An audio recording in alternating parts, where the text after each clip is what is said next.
Transylvania University, a college like no other, in a city like no other. Transylvania is a top-ranked private liberal arts college featuring a community-driven, personalized approach to liberal arts education through 46 majors, and had approximately 1,000 students last year. And the wheel horse, you saw the Transylvania comes from Latin and means across the woods, a good description of the vast, heavily forested area between the Ohio and Cumberland rivers, first settled by American colonists in the 1770s. A group of pioneers led by Chief Scout Daniel Boone chose the name Transylvania Colony when they established the settlement down in Boyle County near Danville. The colony didn't last. The name, however, lived on when the Virginia Assembly chartered the institution as the Transylvania Seminary in 1780. It is the 16th oldest institution of higher learning in the country. Now, by the time Kentucky became a state in 1792, Transylvania had already received the reputation of offering first-class education. In its early years, Transylvania included a medical school, a law school, a seminary, and a college of arts and sciences that educated thousands of the young nation's leaders in government, business, medicine, law, education, and religion. Transy's been known by several names over the years, even going by Transylvania College for more than half of the 20th century before finally returning to the historic name of Transylvania University in 1966, the year I graduated. And by the way, there were about 1,000 students then. Brien Lewis became the 28th president of Transylvania University last July amid the COVID pandemic and as it became worse daily. But in spite of the COVID, he's worked hard at getting connected at Transy and at Lexington. He's serving on the board of directors of both Commerce Lexington and the Downtown Lexington Partnership. He is in the current class of Leadership Kentucky. One of the first things he did after he was named president at Transy was to survey all faculty and staff to find out what groups they were involved with in the community, to see if there were any areas where they could work and expand their influence in the community. Brien is from Canada and proud of his heritage and a big fan of the Toronto Maple Leafs, who last won the Stanley Cup the year he was born. He's a huge fan of live theater, Bruce Springsteen, and the Star Wars franchise. Brien and his wife, Laura, have 2 children. You can see more of Brian's accomplishments in education in the wheel horse. Fellow Rotarians and guests, please welcome the president of Transylvania University, Brien Lewis.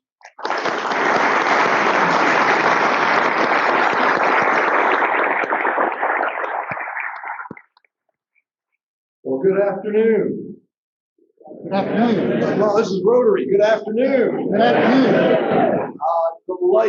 Delighted to have you all here on campus. Delighted to see so many alumni in the audience representing us well.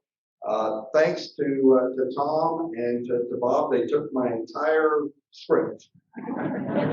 all the history, now you already know.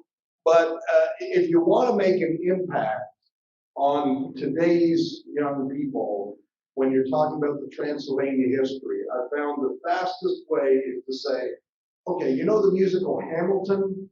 The things that were happening in Hamilton, that was around the time that Transylvania was getting started. They're like, really? Like, yeah, you've heard of Lafayette? Oui, mon ami, je m'appelle Lafayette, the Lancelot of the Revolutionary set. Yeah, he visited here. You know, like, oh, wow, this place is cool. And they're right, because even though we are 241 years of experience, we continue to innovate. Because as Benjamin Franklin said, when you're finished changing, you're finished. Well, Transy is far from finished. And I'm going to give you just a few examples of, I think, the exciting things that are happening on campus right now that I hope you will share with friends and family alike and encourage people to come see what's happening on our campus. But I always keep in mind, whenever I'm speaking to a student group, alumni group, community group, I always keep in mind what one of my favorite professors said was the most memorable student evaluation he ever received. Because it read, if I only had 10 minutes to live, I would want to spend it in Professor Chate's class. Because it would feel like 2 hours.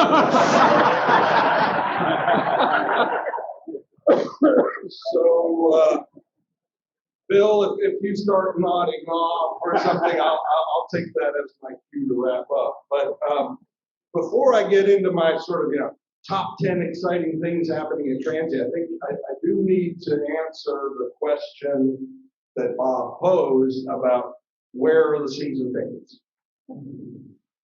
We don't have them, and there's a reason. Some of you might have even been at this game. As I'm sure many of you know, Transy and UK often play an exhibition game or a scrimmage together. The battle on Broadway, we like to call it. And the story I've been told, obviously I wasn't here, but I've heard it with enough frequency to think it's probably got some legitimacy, is that I think it was in 2012, the year that UK won the championship. And Transy and UK were playing one of these games. And at the first 4-minute timeout, Transy was ahead 11-4. Little D3 Transy, eventual national champion Kentucky, 11-4. And somebody got a photograph of the scoreboard and the teams in their huddle at the timeout and blew it up into like a big poster-sized picture. And they were auctioning this off at the athletics auction on campus. And Coach Brien Lane gets up and says, folks, before you start bidding on this piece, I need to tell you what was happening in the huddle. Because the guys came in, they were all excited, they're up 11-4, they're playing so well, and he said, guys, I'm really proud. You're doing an exceptional job. Savor this moment. Because I need to give you a reality check. And that is that Transy and UK have a long history together. That we basically sort of birthed UK. And we still have a lot of interconnections, academic programs, financial commitments, strong relationships that are important for Transylvania to maintain. So please, fellas, take your foot off the gas.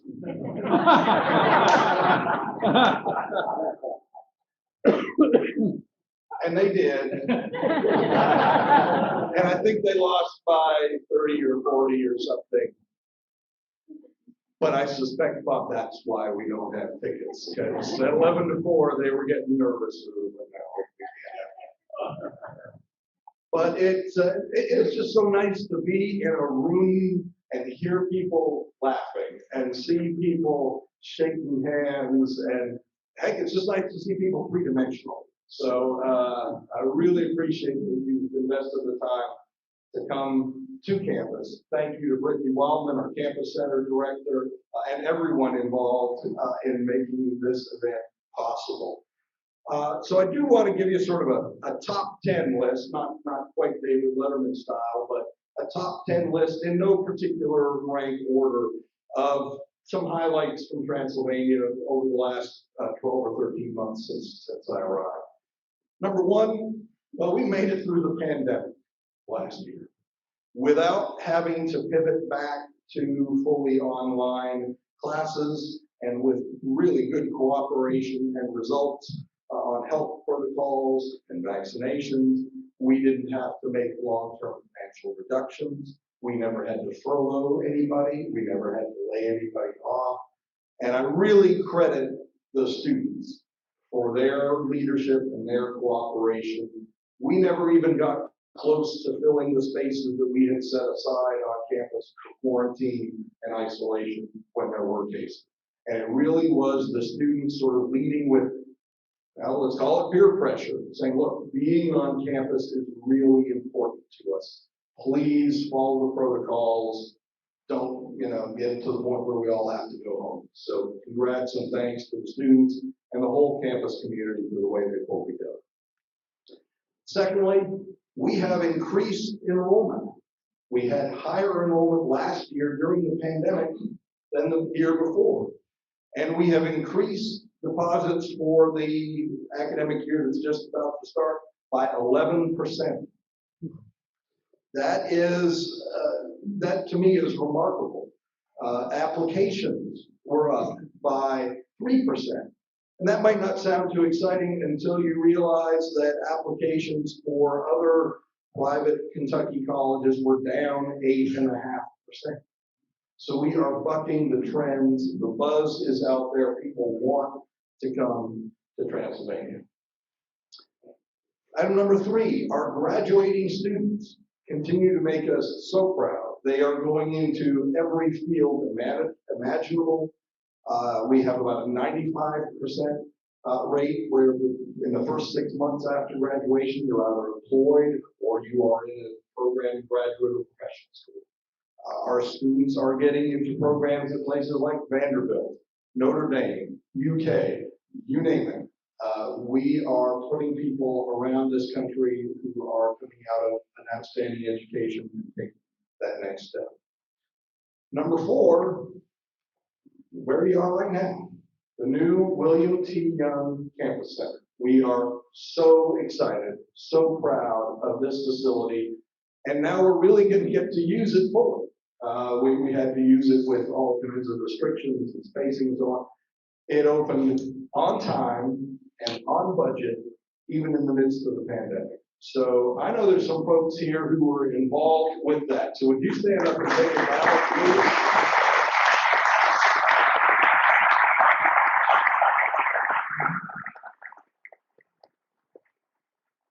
And I don't know where we would have been if it hadn't, because the new dining hall, if you had a chance to take a look on your way in or maybe on your way out, or I know Brittany will be offering some tours after our session here. The new dining hall, which some of the students call the Great Hall of Hogwarts, because it's kind of that kind of shape, that allowed us to space people out for meals. If that hadn't opened on time, I think students would have been eating in their rooms with takeout the whole time. So thanks again for a phenomenal job with this facility. Number 5, we have just announced our new entrepreneurship initiative. We're very excited about this. This is going to have all kinds of extracurricular opportunities for our students to get entrepreneurial experience. It's going to involve everything from speaker series and pitch competitions and shadowing and hands-on work, developing entrepreneurial activities. And we're developing some curricular components that will go along with that, because the idea here is we don't want it just to be for business majors. This is for anybody in any discipline, because what I've heard over and over again from art faculty and theater faculty is, oh goodness, our students need this too. If you're going to be an artist, you need to know how you're going to monetize your artwork, how you're going to manage your career. So we're very excited about how that is coming along. Number 6, if we've got any athletic fans in the room, our student athletes who had to go through all kinds of complex NCAA, Heartland Athletic Conference, and our own institutional COVID protocols, they won regular season or conference tournament championships in 7 sports: baseball, softball, women's basketball, men's lacrosse, women's tennis, and volleyball, as well as numerous individual player and coach recognitions. Really proud of our student athletes. Number 7 is we are launching our new esports program, which some of you know as video gaming, but the competitive level of this is really something remarkable. And the interest level among young people is off the charts. A few years ago, they had one of the national championships for one of the e-sport games that gets competed in. And they staged that at the main sports arena in Las Vegas, which was filled out. So 15, 20,000 people watching this live. And there were more people watching it online than watched Monday Night Football. I said, okay, you have my attention. So we're very excited. We've hired a new coach. We developed a facility in one of our residence halls that will be our esports arena, and we know that that is going to attract a lot of student interest and activity. Oh, and by the way, when we went out searching for our coach, the recommendations that we got were you're going to want to hire a young person who has recently been a competitive esports participant and who is now retired from competition, probably in their early to mid 20s, because at that age, their reflexes are no longer fast enough to compete at the highest levels. So it's a young person's game for sure. Number 8, we are coming up on our once every 10 years institutional accreditation reaffirmation, which is a massive process where basically every stone gets looked under, every nook and cranny, and you get assessed on whether you're doing a good job. Good news is the off-site review, where they're just looking at all your documentation. We received fewer than the average number of non-compliance notifications than institutions typically get. So I think we are in really good shape for our fall site visit. Number 9, we have been conducting market feasibility studies for new academic programs, things that can build on existing strengths that we have here, but that can meet the needs and demands of the marketplace and what students are saying they're interested in and what employers and organizations are saying they need. Because what we are really about here is preparing our students for what Daniel Pink has called the conceptual age. Certainly heard of the agricultural age and the industrial age, and now we're in the information age. Pink argues that we are rapidly heading into the conceptual age, where what skills need to be developed are creative thinking, the critical communications, collaborative and creative skills that can't be outsourced or automated or replaced with artificial intelligence. And the reality is that in a lot of cases, employers are telling us we don't even care what your students are majoring in. It's the skill sets that we're looking for. Because they realize, and we realize, these young people are not just going to have multiple jobs, they're going to have multiple careers. They're going to be doing something 20, 30 years from now that doesn't exist today. I'm a great example. I was majoring in political science. I was mostly studying the Soviet Union because it was the time of Gorbachev. Fascinating things happening. Within a year of my graduation, the Soviet Union ceased to exist. Gotta adapt. Gotta pivot.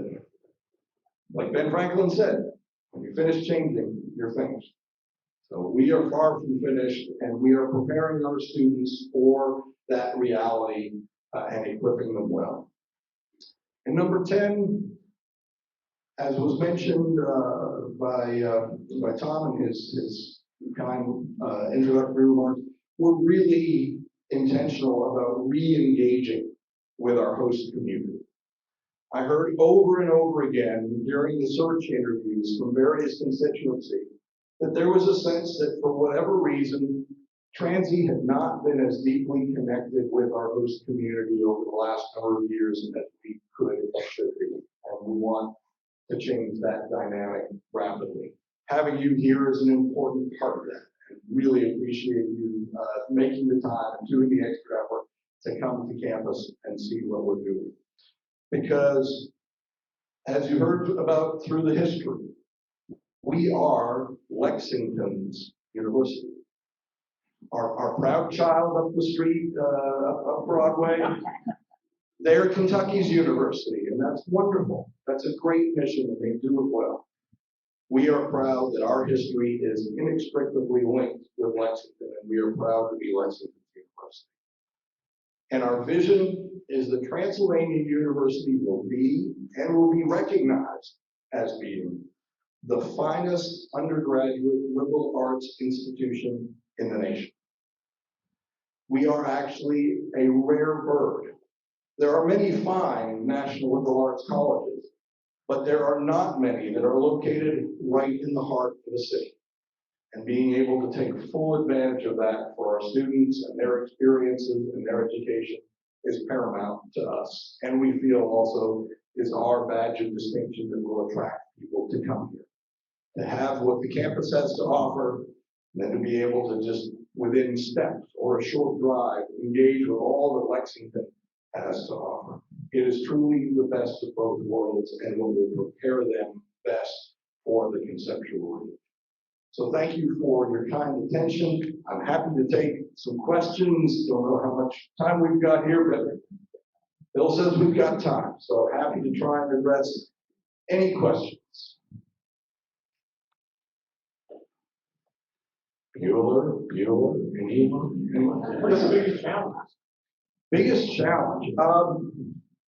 There are a lot of challenges facing small tuition-driven liberal arts institutions in the country. And as I was going through my search process, I was looking at a lot. And the reason that I wanted to come to Transylvania, and I say this not to toot my own horn, but to make it clear how intentional it was that I wanted to be here, is I turned down 2 other offers to be here. I think that's my phone. I'm sorry. I turned it off. Addressing challenges. So I think that we are best positioned to address the challenges than any other place I looked at. In part, it's what I was just talking about in terms of unique location, but it's also the strengths that we have, the strengths of the faculty, the strength and involvement and engagement of our alumni. But the challenge often is that there is a disconnect between what I've just been telling you and what employers are telling me and what people are hearing out there in the media or the public policy figures saying, oh no, you need to do a major and be prepared for something that you're going to go right into a job and you're ready for that. Well, that's fine, but that really is short-sighted. It isn't, as I said, about just preparing you for the first job, it's preparing you for those multiple careers. And I think if we can sort of bridge that disconnect and get people really understanding the value and importance of the kind of education that places like Transylvania offer, certainly the better we'll be, but I think as a nation and as a commonwealth, we'll be in better shape as well. Yes, sir. Can you tell us about any updates with student housing that you've made? Thank you. Question is about updates on student housing. If you didn't get a chance to go to sort of the back side of the campus center and see what has been classically called back circle, and I think we can still call it that, even if it's not exactly a circle. We have built new residence halls there over the course of the last decade or so that are really, really stellar facilities. They're beautiful, they're attractive, they're functional. And that I think is certainly helping with our enrollment growth. We just tore down a set of apartments that we owned on along 4th Street that were, let's say, less appealing. Students were like, "Yeah, this is fine," and parents were like, "You're living here?" So we have torn those down, and we are literally in the beginning stages of planning what the next iteration of student housing might be. So we're getting ready to do some surveys and focus groups to see what students are looking for and want to prioritize in terms of amenities, proximities, things of that nature, styles of housing, so that we're building for the future in a way that will serve their interests. Thank you for the question. Yes, sir. You alluded to the growth in student enrollment. Are there plans to grow the enrollment what they were ready to look at. And the question is, plans for growing in enrollment and what range? Yeah, we're currently just under 1,000. I'm looking for us to get to about 1,150. And there's several reasons for that. One is it is a size that at our peak, we were that size before. So we know we have the capacities in terms of our existing facilities, classroom buildings, and so on, to do that. We wouldn't have to build additional facilities to support that size student body. Secondly, I think it helps with, ideally, if that population can be as diverse as possible, because you want people from around the Commonwealth, around the nation, internationally coming to campus. It just enlivens the flavor of the conversation, whether it's in the classroom or in the dining hall. And then financially, it's really a win-win. Obviously, additional revenues help the university. But there are so many fixed costs with a place like Transylvania. It's going to cost the same to heat and cool and light this building, whether we've got 1,000 students or 1,150.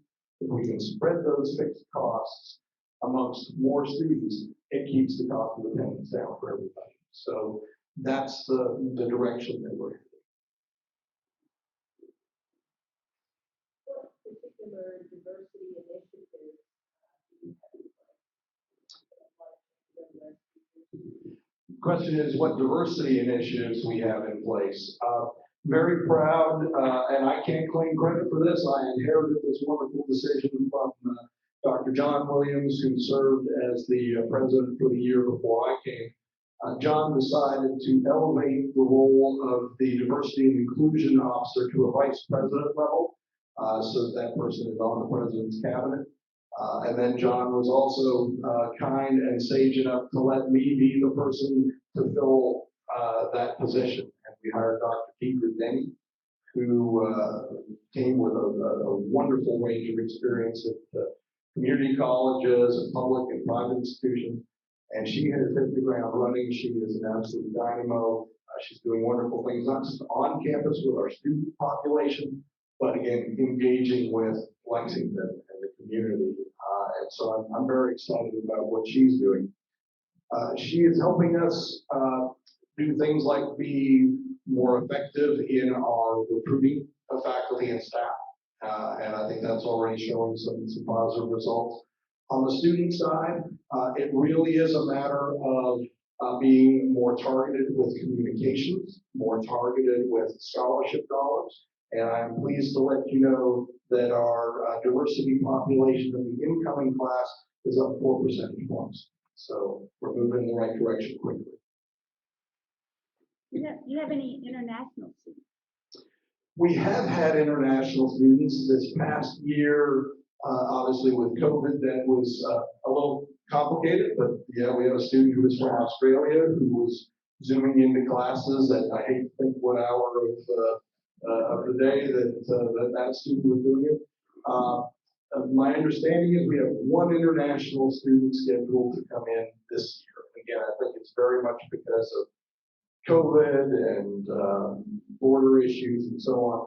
But we continue to be using the time to develop relationships in different countries around the world. And I would hope that our international population will start to go back up. And we certainly have a lot of students who are eager to have international experiences, whether it's spending a semester abroad on an exchange or just spending that semester in a different country in a different institution. And in our May term, we have a lot of faculty-guided trips that have international components. So we're looking forward to those coming back online as well. Yes, sir. What is your faculty to student ratio? The faculty to student ratio here is about 11 to 1. What that translates into, and I always find the ratio a very misleading thing. And I say that because when I was touring campuses with my son and my daughter, son's now in law school, daughter is in her senior year of college, I would ask the ratio question, and I'd hear, oh, it's 8 to 1, it's 9 to 1, and then we'd go sit in on a class, and you'd be in this 300-person lecture hall. It's like, wait a minute, what happened to 8 to 1? Well, the truth is that there are that many students and faculty at these institutions, but many of those faculty are primarily working on research. They're only teaching 1 or 2 courses a semester or a year and not having very much interaction with undergraduates. At Transy, what that 11-to-1 ratio translates as for us is that your largest classes are probably going to be somewhere between 18 and 25 in those first year sophomore classes, and then not unusual at all in your upper year and major classes to have 8, 10 students in a class. So the relationship is very, very personal.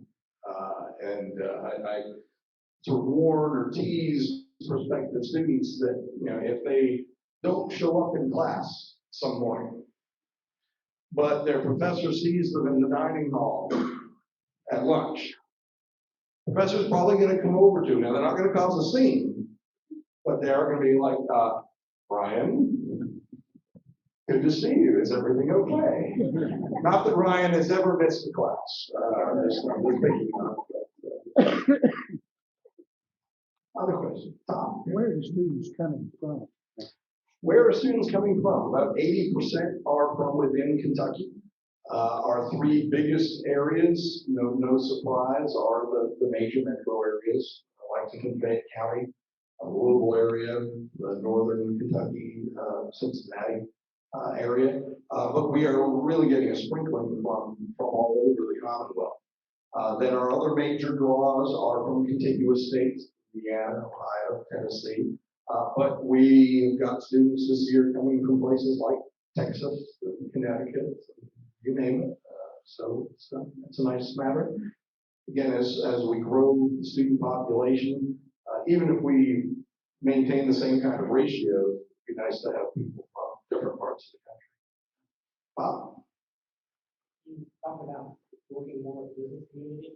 Do you have any thoughts that you kind of bring it out that you'd like to see happen? The question is about working with the business community and dreams and thoughts of what we'd like to see happen. Internships and experiential opportunities are critical for our students.